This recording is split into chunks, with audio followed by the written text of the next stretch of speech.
Hey guys, Bullets for Freedom and Liberty here.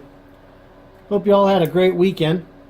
Back out here in the reloading room, had a great weekend class, USPSA range officers class that had the opportunity to take and go through, and learned a lot of great stuff this weekend. But I am up here and out in the nice chilly evening in my reloading room, just finishing up the 300 Blackout. And I wanted to take a few minutes. We all know about the 300 Blackout, but my personal journey into this world of the subsonic and 230 grain missiles that Elvis calls them, it was a long journey for me. I fought this for a long time. I have always, like most of us, you know, the 223 5.56, it's been around a long time. It's a very popular caliber. I was very skeptical at the beginning. I question it, but I really like 30 caliber bullets. I like them in my 308. I really like them in this 300 Blackout.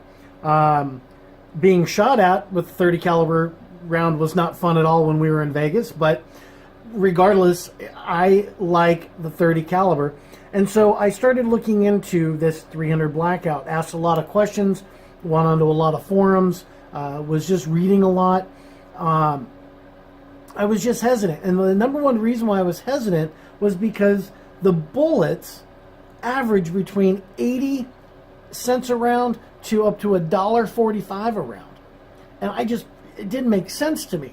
I've got enough 223 5.56 brass, tens of thousands of rounds. I mean, it's a very popular caliber, so it's really easy to get brass. And so as I moved forward, and as a reloader, it's always frustrating to try to reload 223. It's a small bullet.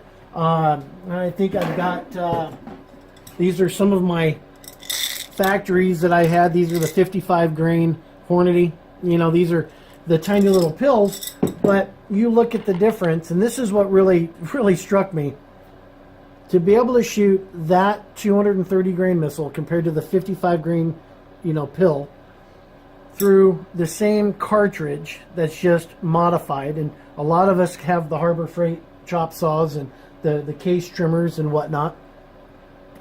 But the number one deterrent for me was the sheer price of the ammunition, and that's what kept me from making the jump. It wasn't until I started casting this year and came across and met Elvis Ammo and Johnny's Reloading and Loads of Bacon and Fortune Cookie 45 and Thorzak 777 and the West Desert Shooter and all these guys that you can see who I subscribe to. But it wasn't until Elvis started shooting the 230 grain Lee, sized to 309, through his 300 Blackout, through the ballistics gel, that it really piqued my interest. And we all know this is a close quarters combat tactical round. It's based on the 300 Whisper. It is designed to be shot subsonic. And there's a lot of positives. The negatives that I've seen so far, haven't really found any.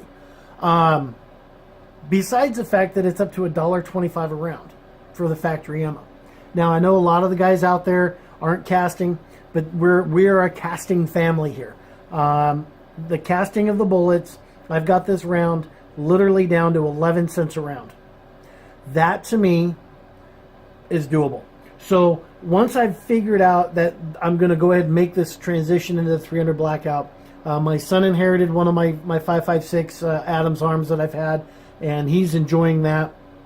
I gave that to him over Thanksgiving, which was just awesome. I love to see the kid smile. He's a good kid, and what better way to make your kid give him a gun, I guess. But I digress. So back to the 300 Blackout. I've got plenty of brass, and I started working up the load data. And I know a lot of people have been saying, well, when are you shooting? When are you shooting? Guys, I've got almost 4.5 hours of video that I haven't even had a chance to with Thanksgiving and travel and work and everything to sit down and actually edit all of this and all of the load data. But I did start out with 7.9 grains of IMR 4227. 7.9 grain. It was not enough to make a bunny fart. I mean, it was a waste of my time. Why did I go down that low? I wanted to see how low I could get before my carrier bolt group would stop cycling. And I worked my way up from 7.9, and I ended at 10 grains. I know Elvis was at about 9.3 to 9.4 on his, seating him with the IMR 4227, seating him at about 2.240, right down to about 2.235. Mine are set at 2.230, specifically for my magazines.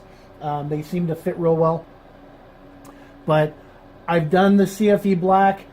I didn't like how it went through my powder charge. Couldn't get consistent loads with it. But at 10 grains, I have found the other issue that I had that I didn't bring up was the fact that I was still using the standard carrier bolt group that came with the Palmetto arms. Now I've built 2 rifles, one at 16 inch and one at 8.5 inch with a can.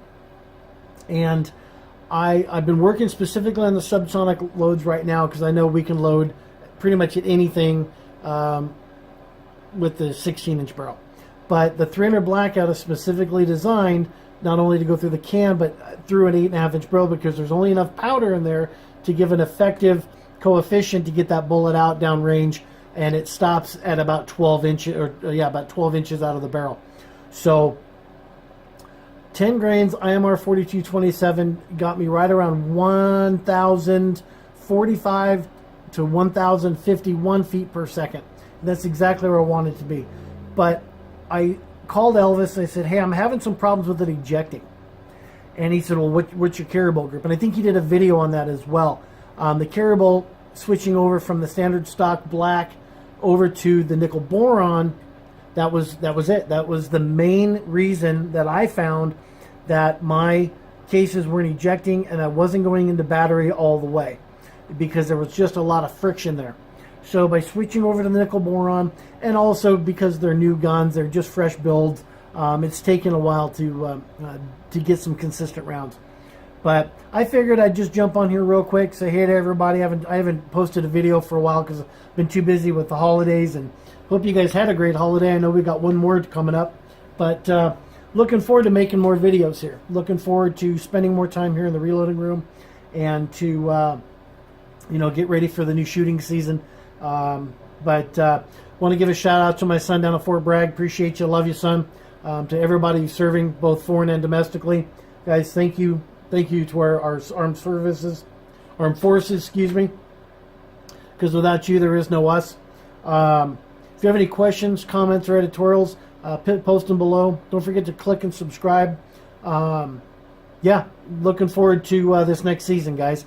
So if you haven't, like I said, post your comments and questions below. I'll do what I can to answer them in an orderly fashion or whatever. But appreciate y'all taking the time to tune in and watch this. I'm really enjoying this round. I really enjoy. I mean, look at that. Look how deep that big old missile goes. It's really hard to see, but that's pretty impressive. That is a very large bullet. But want to give a shout out to Elvis. Appreciate all your help, my friend. Thank you for helping me get over that hump to figure out what's going to be the best configuration. And guys, that's the beauty of casting and reloading. We can design and build our own loads, custom tailored and slugged to our own rifles that we know are going to be consistent. They're going to be effective. And this 300 Blackout, I think it's going to be around for a while. At least it is for me. So once again, thanks for tuning in. Don't forget, educate yourself, arm yourself, and for God's sakes, defend yourself. And again, be thankful that Hillary Clinton's not our president. I just love saying that. So, guys, thanks for tuning in. Have a great night. We'll see you at the range.